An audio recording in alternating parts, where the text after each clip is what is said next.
and welcome back to Hazel Jane Tarot. And today we're going to have a chat about my March favourites. Even though I'm filming this in the latter half of April, I seem to be getting later and later to the game with the favourites. But anyway, thanks for clicking on the video to watch. And I'm going to start off with my absolute favourite thing from the whole of March, which was Bridgerton Season 2.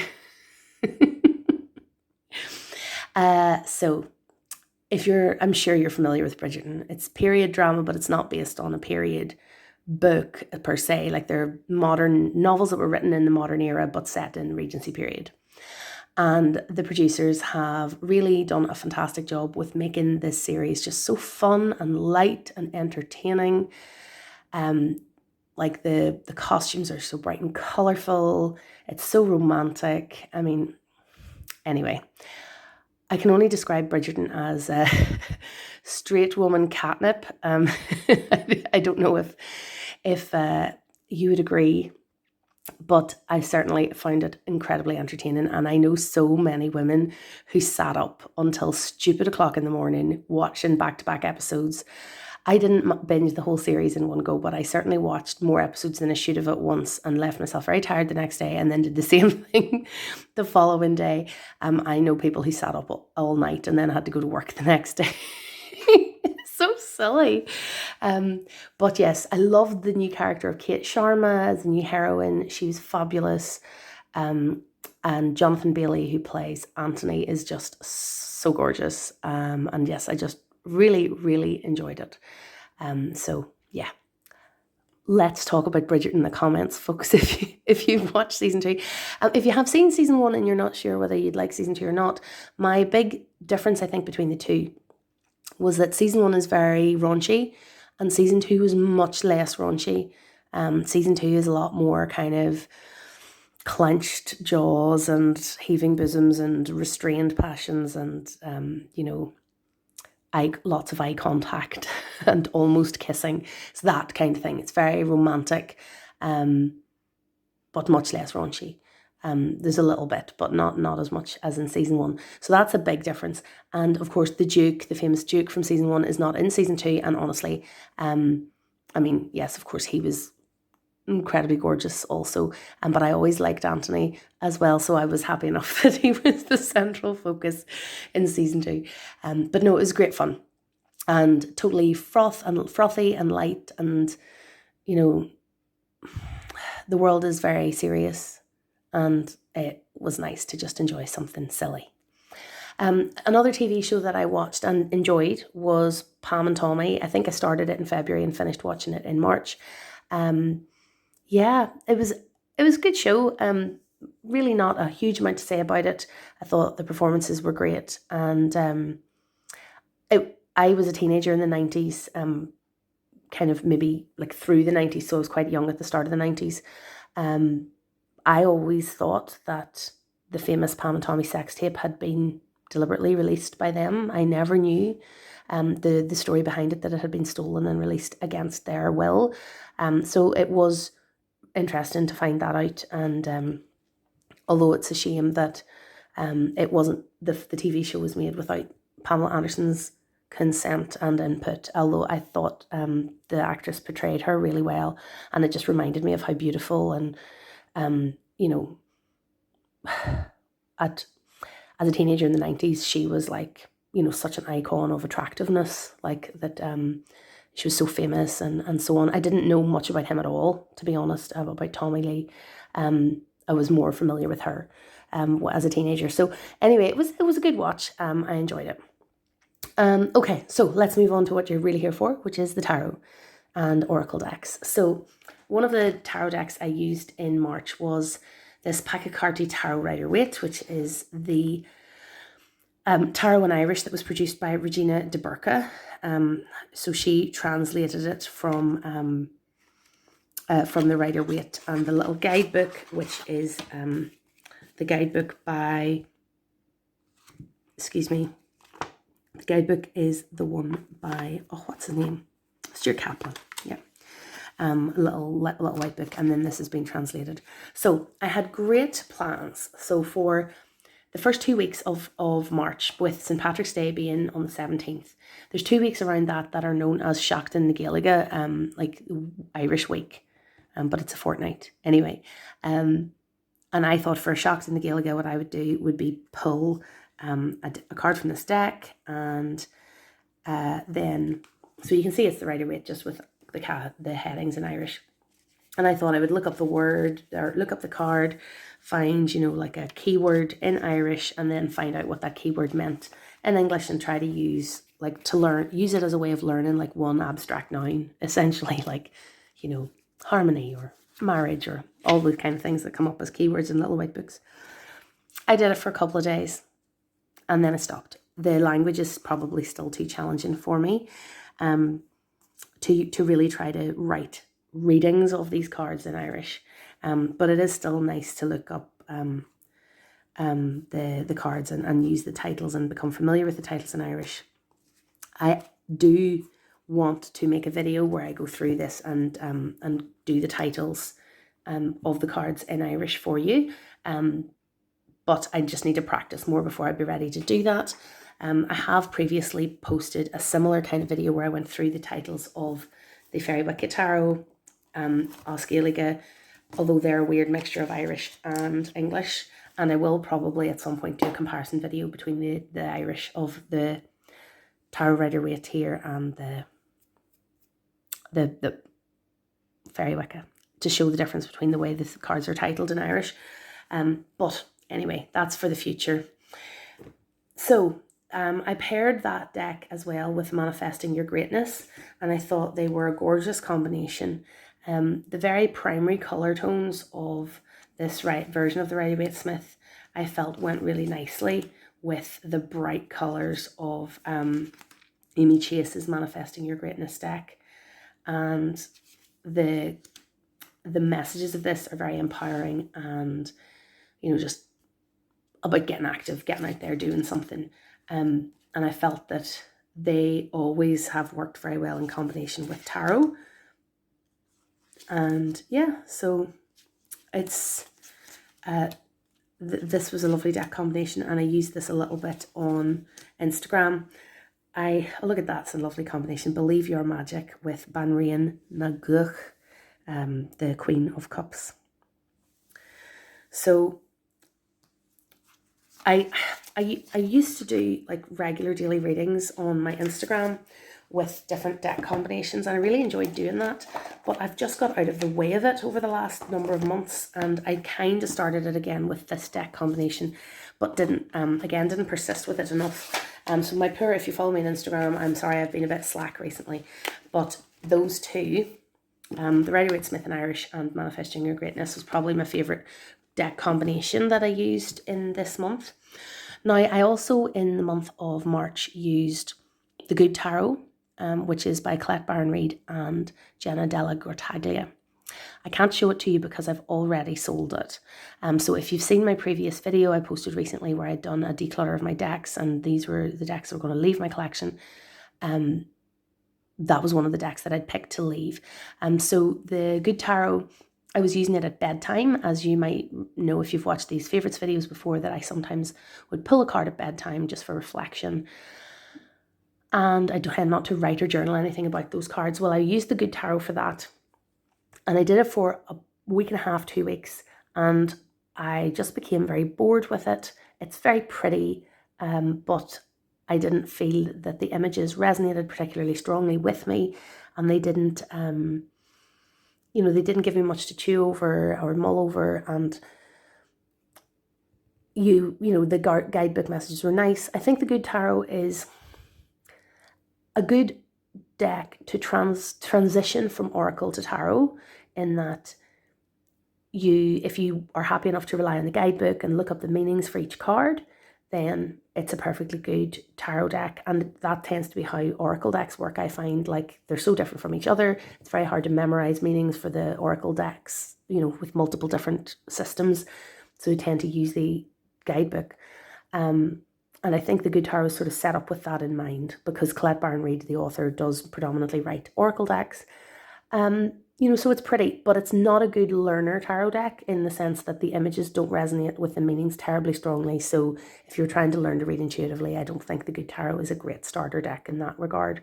But anyway, I put it up for sale on a Facebook buy sell trade group, and it was one of the ones that went straight away. So I hope the person who's bought it is enjoying it, and it's gone. So about 2 weeks into the month, I was, as I say, a bit bored with the Good Tarot, and I decided to try something else.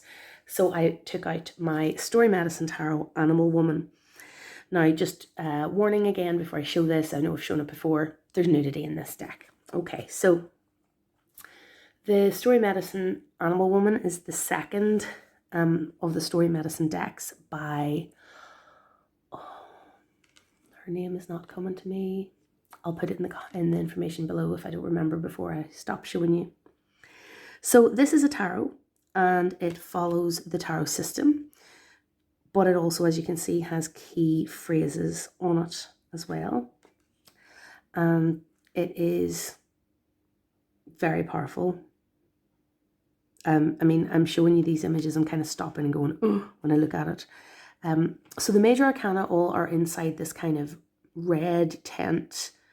It's almost like inside a gourd or inside a womb, in this space where a number of different animal guides meet with the woman, the animal woman, who is, I think, here in the background of this image. And there's keyword on each of them. It's strange. There's no guidebook to explain any of this. I do believe that the creator made a number of videos to go with this deck, which I haven't watched. And I don't think she'd mind, because I think the intention is that you work pretty intuitively with this. Jessica Zinchuk, that's the creator's name. Sorry, came to me at last. So these portraits are all, as you can see, I mean, this deck doesn't have, it's not diverse because it only portrays one woman. It is Jessica, the creator, is portrayed in every image. I just find this very powerful in terms of, do you see yourself in a deck? This is, a long, dark-haired, larger-bodied, middle-ish aged white woman. So say no more.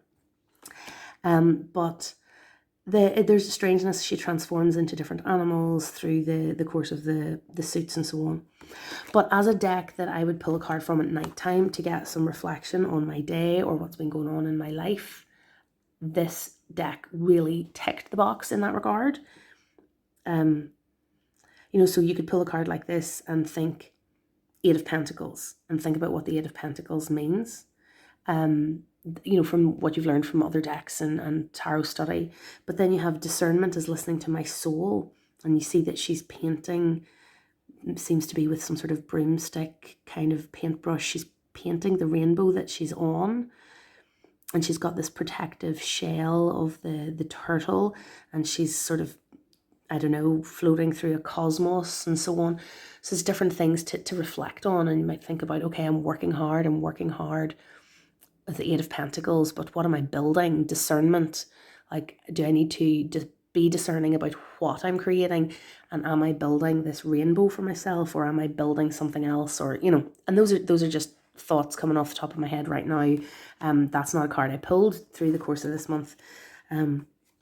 But it's a very intense deck, a very good self-reflection deck, I think. And this and the other Animal Woman are probably the decks that I enjoy using the most for that sort of, the other Story Medicine. Did I say Animal Woman? This is the second. The second one is Animal Woman. I enjoy working with them a lot. So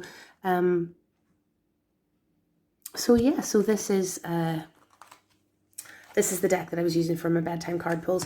The only downside with the way I was using this deck actually is I tend to pull a card at night time and put it for display on a little easel in my bedroom where my partner and my daughter can see them. And this deck is a little confronting for that. It's not maybe for everyone, and some of the images would raise a lot of questions. Certainly in a 3-year-old's mind, like, why does that woman have an eagle's head? And I'm like, I don't know really. Whereas the Good Tarot maybe something with very soft oracle type imagery is better for that sort of display, you know. So this is maybe a better deck for pulling cards from to think about and reflect on, but not maybe to have on display all day, where other people can see them, even in the relatively private space of a bedroom. Okay, so other decks that I used through the month, I think I did a couple of readings with the Spirit Keepers Tarot, and I tended to use it for maybe, if I did, I didn't do a lot of week ahead readings, but that's the kind of thing that I maybe used this deck for, a week ahead or a month ahead, or reading about a particular situation. I think I only used this a handful of times through the month. And another deck that I only used once, and that is the Modern Love Tarot by Ethne. And the reason I pulled this out, this is one of those decks that I keep wanting to love but not using enough. And a friend wanted a reading on a love topic, about love and relationships. And so I thought, right, I'll pull out my Modern Love Tarot and I'll use that. And I did a very specific reading for her.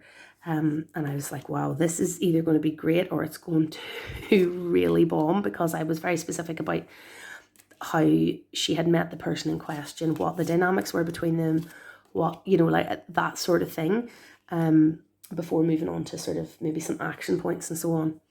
And I sent the reading to my friend and they came back with really positive feedback, that I had just described what was going on between them exactly, and that it was quite, it had been really helpful. So that was fantastic, and I was glad to be able to have helped her, and I was also glad to be able to have used the Modern Love Tarot for, you know, kind of what it's intended for, which was to read for relationships.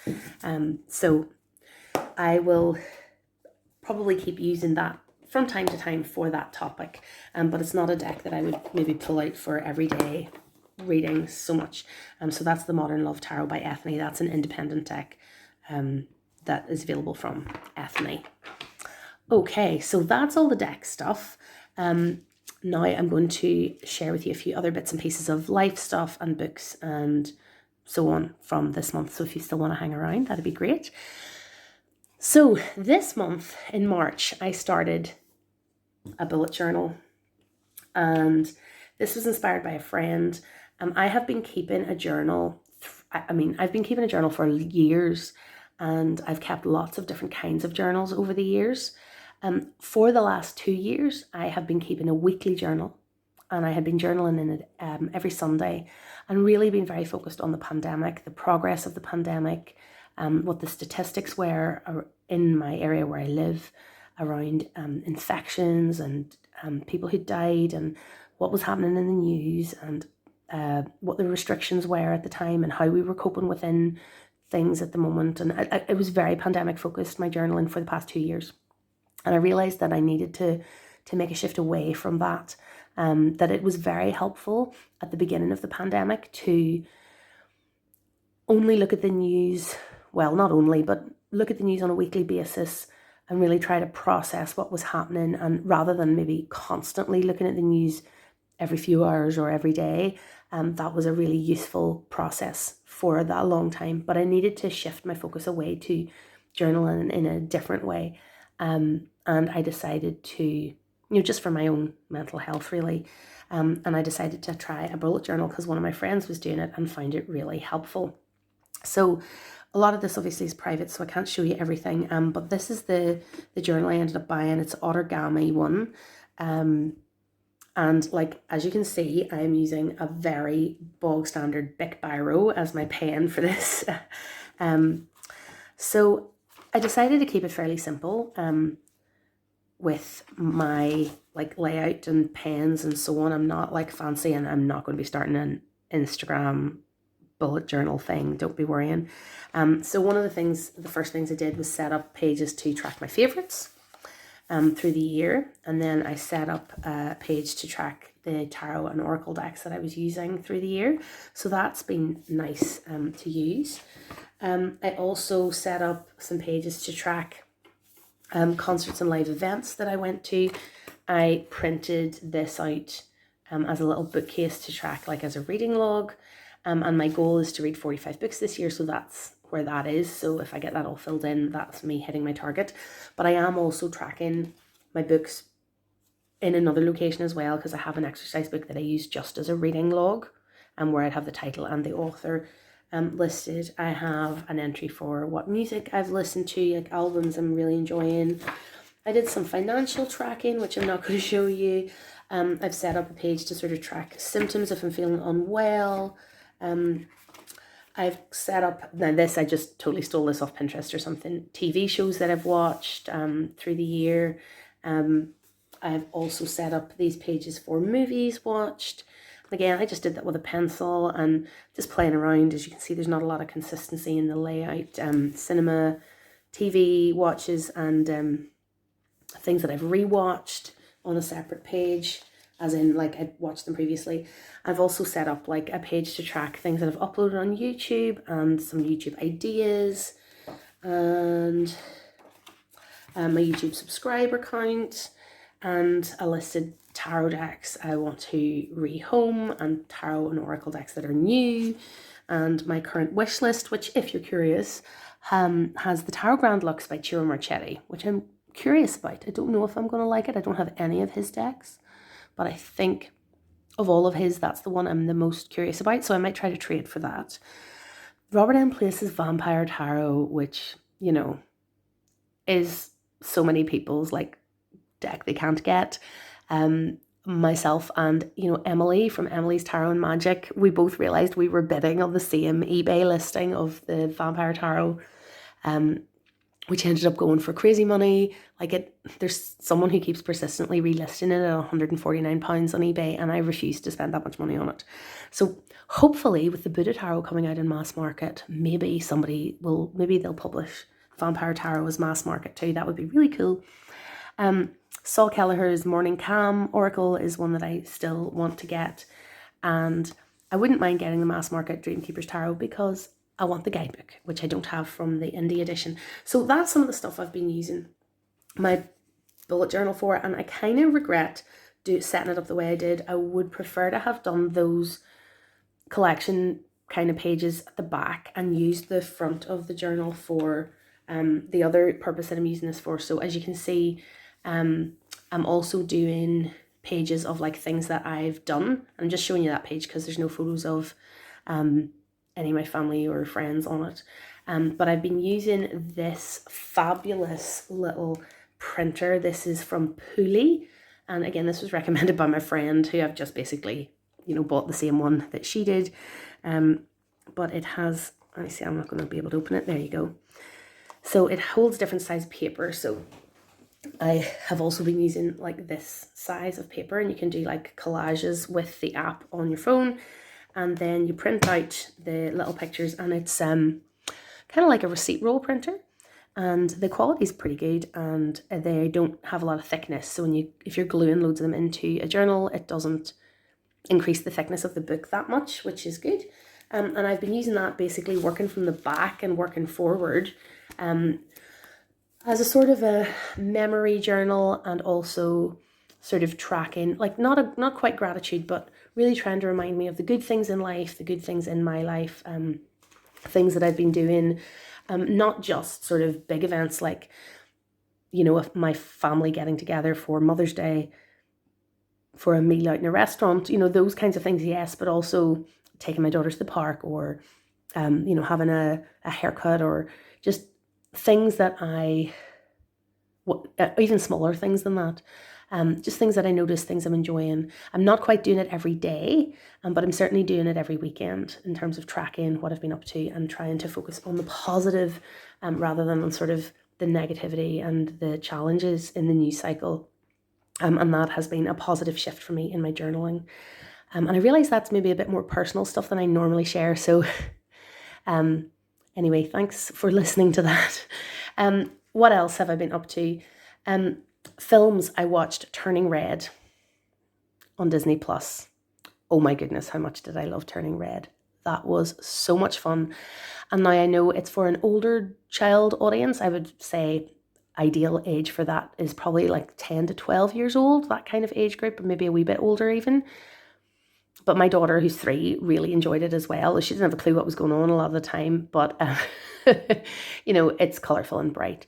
But I just adored the whole thing. It's so well done, and the metaphor of the turning into this red panda for puberty and the mood swings and getting your first period, and I just loved even just the very open inclusion of the mother bringing the sanitary products into her daughter in the bathroom. And I mean, that's just a little bit, but the whole thing, like the developing crushes on boys and, friendship and the tension between friendship and parents and starting to break away from the family to be more with your friends. And oh, I mean, there's just so much I loved about it. So let's discuss Turning Red in the comments as well. If you watched it as well, I'd love to hear what you thought. But I adored it.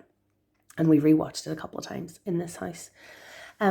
Books wise, I finally finished Courtney Weber's book, Brigid, which I'd started in February.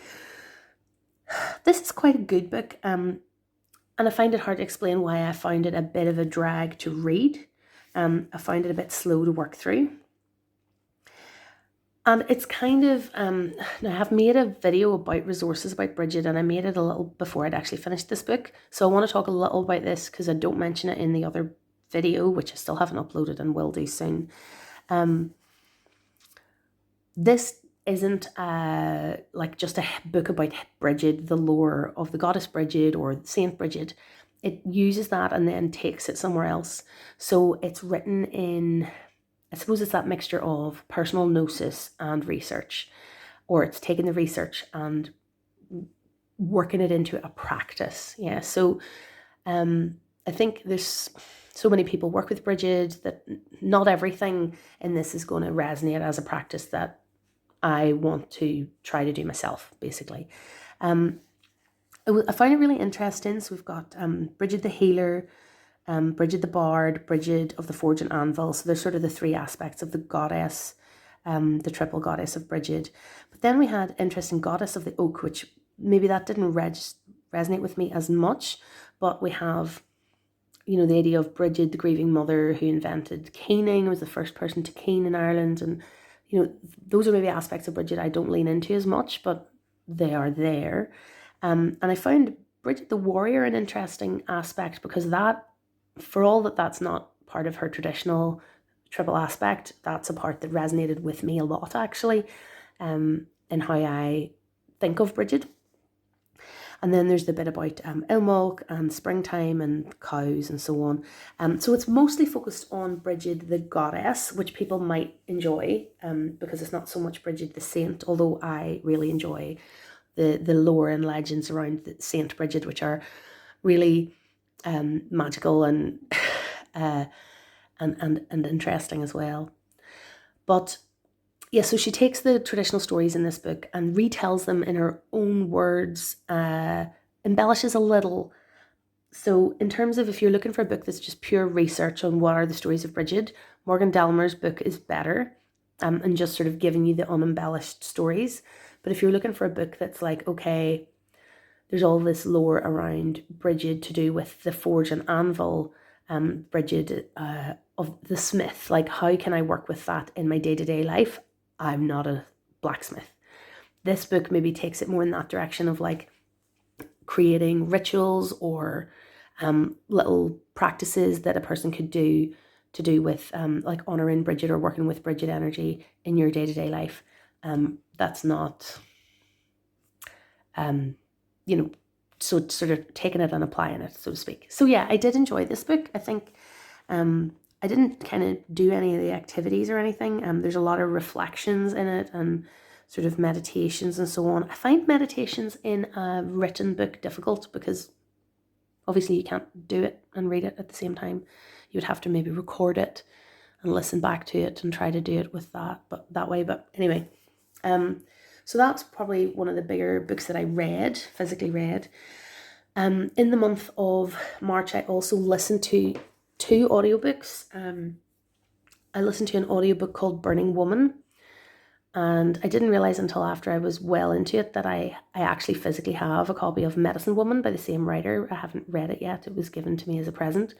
So I was attracted to this book just as a book sort of talking about women, women's spirituality and so on. I didn't resonate with all of it, certainly, and maybe not go into all of the detail of why and why not right now.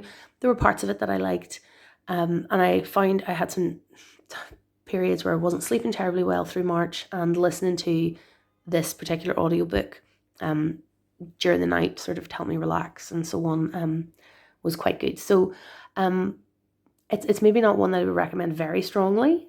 If you've read it, I'd be interested to know what you think about it in the comments, but I suppose I enjoyed it fairly well, hence I'm mentioning it today. But I really enjoyed the audiobook of Thorn Mooney's book, The Witch's Path.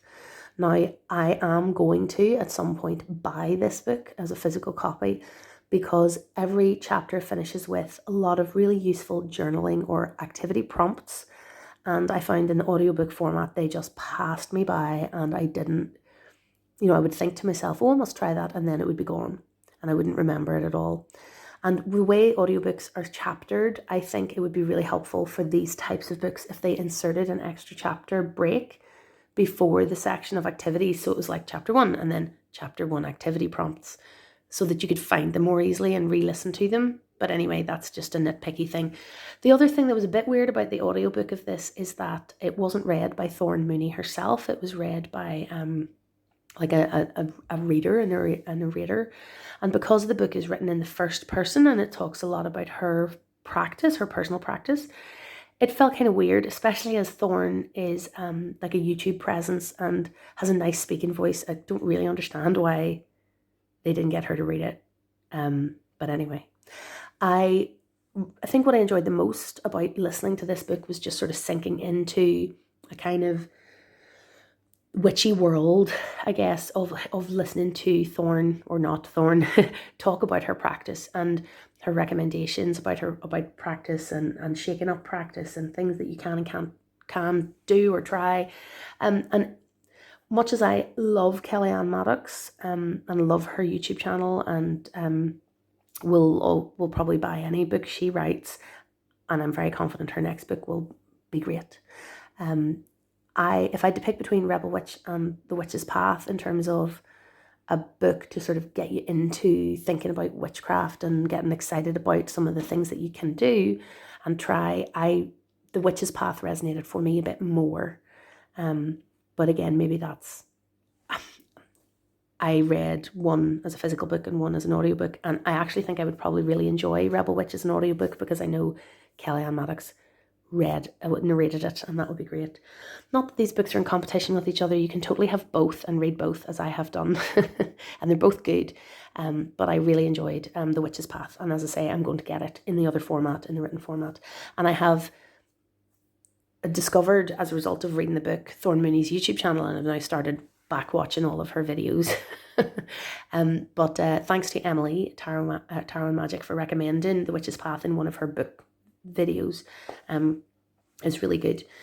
And another book that I enjoyed this month is this one, and I've decided I'm going to try to add this into my favorites. If you're really not interested, let me, well, no, I don't care. If you don't like it, just skip past this bit. If you do enjoy this, I'd be really interested to know. I'm only being silly, sorry. Kids books. So this book is, I discovered this in our local library. It's called Anseo a Tamwij, Note Fui Hone Arandon. So here we are, Notes for Living on Earth. And this is by Oliver Jeffers. Now, I realised very quickly, getting this in the library, that this is the Irish translation of an English language book, which I have since bought. So the Irish language version is going back to the library, but the English language version is now ours to keep. And this was written by Oliver Jeffers in response to, like, in the first few months of his new child's life, thinking about, like, how on earth could you explain the world to a little child? And it's just lovely. So it's, well, hello, this is Earth. And then it's like, we're so glad you found us because space is very big. It's like us here. It's beautifully put together. The illustrations are gorgeous. you know, and it explains about like this is the different parts of the earth and the sea and the sky, and this is your body. And there's a funny little bit about look after it, as most bits don't grow back. And then it explains the bits that do grow back are your nails and your hair. And it goes through about how there's so many different kinds of people in the world and so many different kind of animals in the world. And it's just a lovely book to read with a child, because they're able to pick out like all the animals they know and ask like, what's that? And, you know, it's a real conversation starting book. I mean, this, I just love this. Like, generally how it works is when the sun is out in daytime, we do stuff. So you can talk about all the things that people are doing. And then the rest of the time is nighttime when it's dark, save for the moon, when we sleep. Please. So it's beautiful. And I love the illustration style. And yeah, it's about sort of how there's so many people on Earth, and you know, yeah, it's gorgeous. And so finding the Irish language version was fun. So I've been able to kind of try to work out some of the vocab by looking at the two side by side. But that's been my favourite kids book in March. And then a couple of other experiences very quickly. I finally received this in March. So I did my Cúpla Focal exam. So Cúpla Focal means a few words in Irish. And so Tá Cúpla Focal Agam means I have a few words of Irish. So in the Irish speaking world, there is a badge called the Fáinne, which is a gold ring that it was like a subtle way of something to wear on your clothes to indicate to others that you are an fluent Irish speaker, and to encourage people to speak to you in Irish. And then they brought out the Fáinne Airgid, which is the silver Fáinne, which is to show you've got like reasonable conversational fluency. And then the beginner entry level is basically that you have a few words. And it's hard to explain what it meant to do this little test and receive this, because the test was really easy. The types of things you had to say in terms of like describing the weather and how are you and where you live and how old you are, that kind of stuff was really basic. But to have some sort of little proof that, you know, the study of the last 2 years of learning Irish has been paying off, and I've learned something it's been really great to have this and to be able to wear it on my clothes, on my coat, to show people. Now, nobody has started talking to me in Irish yet. And very few people speak Irish in Northern Ireland where I am, but it's been lovely to have this. So that was a big highlight of March, to do the little test and get the badge. I also had a great experience going to the new Game of Thrones exhibition which has opened in Northern Ireland. And if you're a Game of Thrones fan and you ever get to come here, it's well worth a visit. It's, I understand, managed by the same people who do the Harry Potter Warner Brothers experience in London or outside London. Similar sort of format, although smaller as a museum at the minute than the Harry Potter one is massive if you've ever been there. But the Game of Thrones exhibition, hopefully there's some photos appearing on your screen as I'm speaking. It includes like loads of costumes and like very realistic kind of some of the creature effects and mannequins of the creatures and the White Walkers and so on. Beautiful costumes, incredible detail. You can get up quite close to them and see the amazing detail in the costumes and bits of set and props and, you know, behind the scenes, how they designed different sets and that kind of thing. And as a person who enjoys like special features on DVDs and so on, I find that really interesting. And yeah, so, and with Game of Thrones obviously filmed in Northern Ireland, a lot of it. So it was really nice that exhibition has opened here, and hopefully will draw visitors to Northern Ireland to go to see it and so on. But it was great, really good exhibition. And finally, a big highlight of March for me was going to see Waitress the musical, and this was the professional tour. I remember we booked tickets for this about a year before it actually, before it happened, and thinking, you know, would we ever be back in a theatre again? This was an amazing production. I love Waitress. I'd seen the film several times, and I listened to the soundtrack of the musical a lot, so I was very familiar with the songs and had very high expectations. And this production just did not disappoint at all. It was amazing. The performers were great. They were all wonderful. And yeah, I cried at the end, and yeah, it was really, really good. I loved it. So that was a real highlight of March for me as well. So if you stuck with me for 40 whole minutes, thank you so much for watching. And maybe you can throw a wee shamrock in the comments as an emoji for Happy St. Patrick's Day in the month of March. I know it was like over a month ago now. But yeah, thanks so much for watching. I know I haven't been as frequent with my videos over the last couple of months, but every conversation I have in the comments I enjoy so much, and I love the sort of interaction between with other channels that I'm watching, and us watching each other's videos, and even anybody at all who's coming and watching and liking and commenting. I really appreciate it so much. I am not in this for any kind of major numbers game. I don't even really look to see. I mean, I'll notice, oh, that video has 500 views and this video has 2,000 views, and it's like, oh, I wonder why that happened. But mostly the thing I enjoy the most about this whole process is the conversations we have in the comments. So thank you so much for watching, and I'll see you again soon. Bye.